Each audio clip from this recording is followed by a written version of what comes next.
ഗസയിൽ നിന്ന് വരുന്നത് ആശങ്ക ഉയർത്തുന്ന റിപ്പോർട്ടുകളാണ്. ഇസ്രായേൽ ഹമാസ് യുദ്ധം അതിതീവ്രമാകുന്നു. കഴിഞ്ഞ ദിവസങ്ങളിൽ ഇസ്രായേൽ കൂട്ടക്കുരുതി നടത്തിയ റഫയിലേക്ക് ഇസ്രായേലിൻ്റെ ടാങ്കുകൾ പ്രവേശിച്ചു എന്ന വാർത്ത അമ്പരപ്പുണ്ടാക്കുന്നതാണ്. ഇസ്രായേലിൻ്റെ കൂട്ടനരഹത്യക്കെതിരെ ലോകം മുഴുവൻ പ്രതിഷേധം നിറയുകയാണ്. എന്നാൽ അതൊന്നും വകവയ്ക്കാതെയാണ് കൂട്ടക്കുരുതിയുമായി ഇസ്രായേൽ മുന്നോട്ട് പോകുന്നത്. ഗസയിൽ ഇസ്രായേൽ ആക്രമണം തുടങ്ങിയതോടെ ജീവൻ രക്ഷാർത്ഥം ആളുകൾ കൂട്ടമായി അഭയം തേടിയ പ്രദേശമാണ് റഫ. ഇവിടെയാണ് ഇപ്പോൾ ഇസ്രായേലിൻ്റെ ക്രൂരത. കുടത്തിൽ നിന്ന് തുറന്നുവിട്ട ഭൂതത്തിൻ്റെ അവസ്ഥയിലാണ് ഇസ്രായേൽ ഇപ്പോൾ. അമേരിക്ക പോലും നിസ്സഹായരായി നിൽക്കുന്നു. വേദനിപ്പിക്കുന്ന വാർത്തകൾ തന്നെയാണ് റഫയിൽ നിന്ന് കേൾക്കുന്നത്. സുരക്ഷിത മേഖലയായി കരുതുന്ന റഫയുടെ പടിഞ്ഞാറൻ മേഖലകളിൽ ഇസ്രായേൽ സേന ഷെല്ലുകൾ വർഷിച്ചു. ആക്രമണത്തിൽ 21 പേരാണ് കൊല്ലപ്പെട്ടത്. ഇവരിൽ 13 സ്ത്രീകളും കുട്ടികളുമാണ്.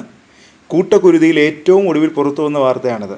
വെസ്റ്റ് ബാങ്കിൽ പലസ്തീൻ പോരാളികളും ഇസ്രായേൽ സൈനികരും തമ്മിൽ ആക്രമണം തുടരുന്നുവെന്നും അൽ ജസീറ റിപ്പോർട്ട് ചെയ്യുന്നു. രാമല്ലയുടെ വടക്കൻ മേഖലയായ ടർമൂസ് അയ ഗ്രാമത്തിൽ ഇസ്രായേലിൻ്റെ സൈനിക താവളം പലസ്തീൻ പോരാളികൾ ആക്രമിച്ചതായും റിപ്പോർട്ടിൽ പറയുന്നുണ്ട്. കൽക്കില്യ നഗരത്തിലെ വീടുകളിൽ ഇസ്രായേൽ സേന നടത്തിയ പരിശോധനയിൽ നിരവധി പേരെ പിടികൂടിയിട്ടുണ്ട്. പരിശോധന നടത്തിയ വീടുകളിലൊന്ന് നേരത്തെ 14 തവണ പരിശോധിച്ച വീടാണെന്നും അൽ ജസീറയുടെ റിപ്പോർട്ടിൽ പറയുന്നു. പരിശോധനയിൽ സ്ത്രീകളും കുട്ടികളും ഉൾപ്പെടെ 25 പലസ്തീനികളെ പിടികൂടിയെന്നും റിപ്പോർട്ട് വ്യക്തമാക്കുന്നുണ്ട്. റഫയിൽ വലിയ മുന്നേറ്റമാണ് ഇസ്രായേൽ സേന നടത്തിയത്. പ്രദേശത്ത് ദുരന്തം വിതയ്ക്കുന്നതിനൊപ്പം നിയന്ത്രണവും ഏറ്റെടുത്തതായി മാധ്യമങ്ങൾ റിപ്പോർട്ട് ചെയ്യുന്നുണ്ട്. വ്യോമാക്രമണം അതിരൂക്ഷമായി ഇവിടെ തുടരുകയാണ്.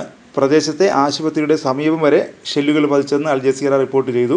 സൈന്യം ഫിലാഡൽഫി ഇടനാഴിയുടെ നിയന്ത്രണം ഏറ്റെടുത്തെന്നും റഫയുടെ പടിഞ്ഞാറൻ മേഖലയിൽ കോറിഡോറിൻ്റെ കൂടുതൽ ഭാഗങ്ങൾ പിടിച്ചെടുക്കാനായി ആക്രമണവുമായി ഇസ്രായേൽ മുന്നോട്ട് പോവുകയാണെന്നും റിപ്പോർട്ടിൽ പറയുന്നുണ്ട്.